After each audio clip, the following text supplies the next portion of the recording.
Das Vidanya, and welcome to History and Film. I'm Rich Simmons. That cold open there was found on the Epic Rap Battles of History YouTube channel, if you haven't checked them out before. So, I just realized that I referred to this episode kind of in the past tense on my Vlad Tepes episode that came out on Halloween. Just a consequence of working ahead and out of order. So, whoops. When I mentioned Vlad having trouble with the boyars like Ivan the Terrible did, let's just change that to Ivan. Here we'll have trouble with the boyars like Vlad Tepes did. As you may have guessed from the title of this episode today, we are discussing Russia's Ivan the Terrible. And right off the bat, let me explain that the name we know him by is really an out-of-date translation. It doesn't mean Ivan who sucked at being Tsar, but more like Ivan the force to be reckoned with, the formidable, he who makes our enemies tremble in fear. So yes, terrible works, but as in one who invokes terror. We were last in Russia in 1242 for the Battle on the Ice, where Alexander Nevsky led Russian forces to victory against the Germanic Teutonic Knights.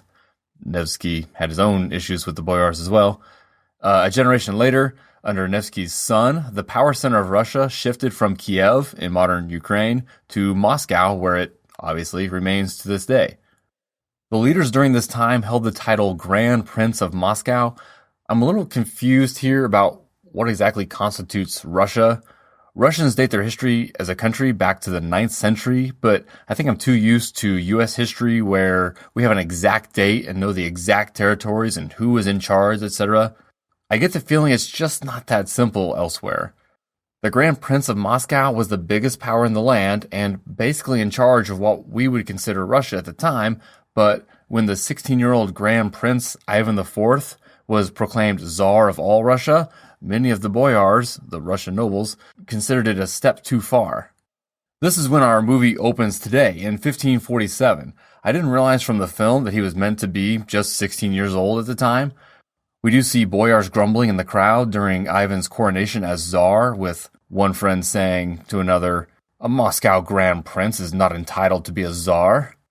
Let me also remind you that Tsar is the Russian form of Caesar, and Ivan here is the first Tsar of Russia.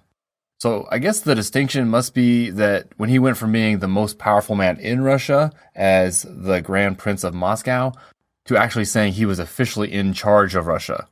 The bulk of the movie is the boyars scheming behind Ivan's back to undermine him.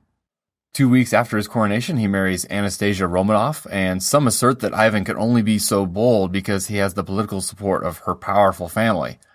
Not to get ahead of ourselves, but if you recognize the name Romanov, that's because they were the Tsars right up until the Bolshevik Revolution of 1917. Anastasia's brother was an ancestor of all of them. A chief friend and rival to Ivan is Prince Kurbsky. He's simultaneously ambitious, yet loyal to the Tsar for now. Some boyars are whispering to him, saying, "Hey, we don't want a Tsar, but if we're going to have one, maybe it should be you instead, Kurbsky." Kurbsky also seems to have wanted to marry Anastasia himself. Everyone is just really unsettled by this new Tsar. Ivan's servants are quietly concerned, the boyars are outraged due to their own self-interest, and even a mob of commoners swarms in during Ivan and Anastasia's wedding reception. But all their worries over Ivan's ambition are put on hold when a messenger from Kazan arrives. The messenger says Kazan officially severs its ties of friendship to Moscow, and that basically we're going to end you now. They offer a dagger to Ivan as a gift, suggesting that he kill himself with it. So the Russians put aside their issues with Ivan to go fight Kazan.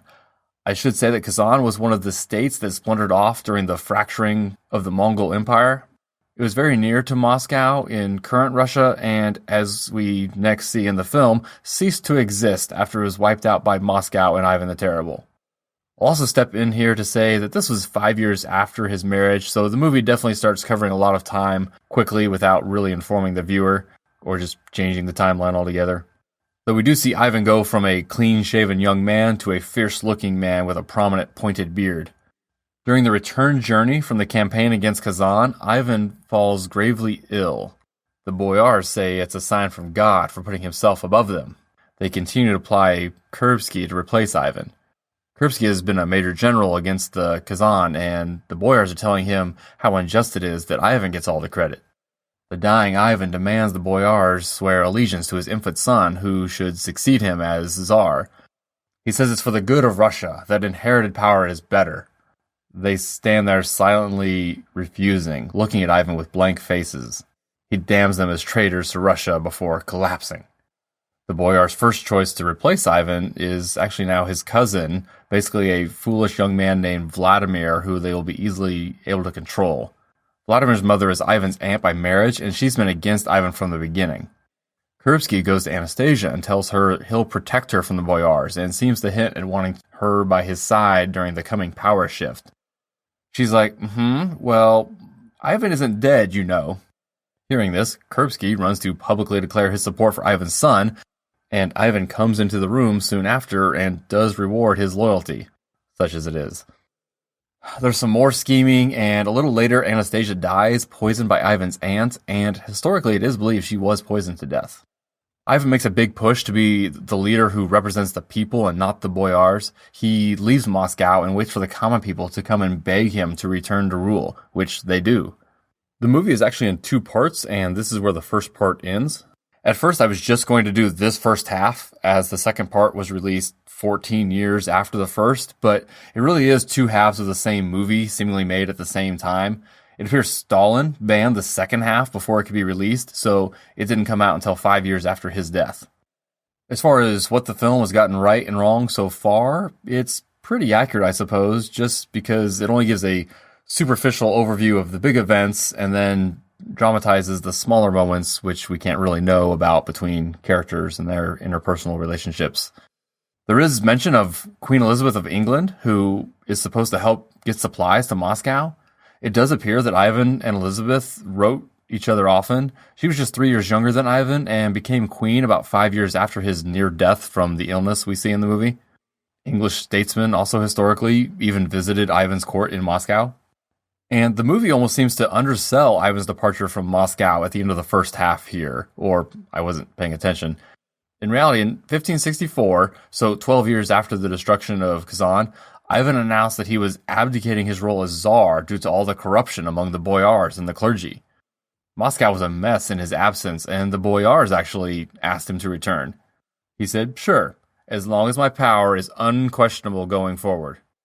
Part 2 starts with Ivan's return to Moscow. We get a quick scene of Kurbsky with the King of Poland. He's basically defected away from Russia, as he did in real life, but we never see him again in the movie, which is kind of weird from a filmmaking standpoint. It's like, why even put him in this movie at all? And throughout this movie, it definitely seems to expect the viewer to be familiar with Russian history already, which I guess is fair. American movies do the same thing. We then see a flashback to Ivan as a boy, with the boyars fighting to have the boy agree with their agenda, basically treating him as a puppet, each saying what they want as if it were a command from the young Grand Prince. The flashback ends with Ivan standing up to them and stating his intention to be Tsar. Back in the present moment of the movie, Ivan learns his wife was poisoned. He had thought she just died of illness. He immediately, and of course correctly within the context of the movie, suspects his aunt. Ivan does have some boyar conspirators executed, but he wants his suspicions of his aunt kept secret. Meanwhile, she's arranging to have him assassinated. She wants to put her son, Vladimir, on the throne. Ivan, wanting to appear friendly, invites his cousin to dine with him. There's a huge party where the movie, which has been completely black and white up to this point, has a distinct red hue and even seems to be more full color at certain times. Vladimir gets drunk and thinks he and Ivan are best friends now. Ivan says it'll be fun for Vladimir to sit on the throne and wear the crown and hold his scepter, etc. The party ends and the film goes back to black and white, and Vladimir is still walking around with Ivan's crown on. The assassin, hired by Ivan's aunt, Vladimir's mother, sneaks up and kills Vladimir, thanking him to be Ivan. When his aunt strolls in to gloat, her triumph quickly turns to grief when she realizes what has happened. It's her son now dead on the ground. It's actually kind of a cool ending to a movie that frankly was pretty boring up to this point. The truth here is a lot more elaborate. During Ivan's near-death experience, the boyars did back Vladimir over Ivan's infant son.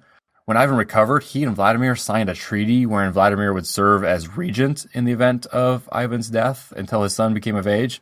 but Vladimir would then be more restricted in the meantime as to who he had contact with. And Vladimir's mother was also exiled to a monastery. Years later, Vladimir fell under suspicion again and was ultimately forced to take poison as punishment for high treason. His children were poisoned as well, and his wife and mother were drowned. So, yeah, I suppose there were times when Ivan could be terrible. In fact, the movie conveniently ends before we get to see Ivan at his worst. Shortly after the events in the film, Ivan set up basically a secret police to remove any challenges to his power. The worst atrocity was in the city of Novgorod, where in 1570, Ivan's men slaughtered men, women, and children over rumors of treason in the city. A decade after that, there's a story of Ivan beating his pregnant daughter-in-law, possibly causing a miscarriage. And when his son confronted his father about the incident, he was killed when Ivan hit him in the head with a heavy staff. Ivan died in 1584 at the age of 53. He was succeeded by his son Fyodor, who in turn died without an heir, leading to a catastrophic period called the Time of Trouble, when not only was there a succession crisis, but a massive famine which killed 1/3 of the Russian population. By 1613, the Romanovs were on the Russian throne, which they held for 300 years until the end of the monarchy at the hands of the communists. A few other random notes. I don't think I mentioned it, but if I calculated it correctly, Ivan was the 7 times great-grandson of Alexander Nevsky. And something that seemed like a really weird anachronism in the movie to me, one of the conniving boyars is wearing what look like flip-down, flip-up sunglasses. They're in the up position, and he doesn't have regular glasses that they go over, and they seem not only out of place for the 16th century, they seem out of place for 1944 when the movie was released, so I'm not sure what was going on with those. I want to briefly mention Orthodox Christianity, as we see plenty of Russian Orthodox clergy, relics, and ritual in this movie. We also saw Eastern Orthodox in the Vlad Tepes episode. Basically, nearly 500 years before Martin Luther separated from the Catholic Church, Christian churches in the East separated themselves from Rome. It was a slow process and tied to how we saw the Roman Empire itself split into an East and West. The Christianity of the two regions just evolved differently to the point that in 1054 there was an official schism with the Pope excommunicating the Patriarch of Constantinople and vice versa. The gaps in our timeline from film to film are getting smaller as we go here, so my usual elsewhere in the world at this time will be getting more and more precise than it's been, instead of just broad, a decade here, a decade there. We may also have more overlap. In 1547, the year Ivan was first crowned Tsar, that was the same year that Henry VIII died, and King Francis I of France died that year as well. 2 years before Ivan died, we began using the Gregorian calendar that we still use today. It was introduced by Pope Gregory XIII and gave us our modern system of leap years. And really cool point of trivia here, to correct the calendar and realign it with our position around the sun, October 4th, 1582 was followed by October 15th. We skipped ahead 10 days to make up for the lack of leap years in previous centuries. In 1560, about 4 years before Ivan's temporary abdication, Spanish conquistador Lope de Aguirre led a journey along the Amazon River in search of the legendary El Dorado. And in just our second trip to the Americas, that's where we're headed next week, with Werner Herzog's 1972 Aguirre, The Wrath of God.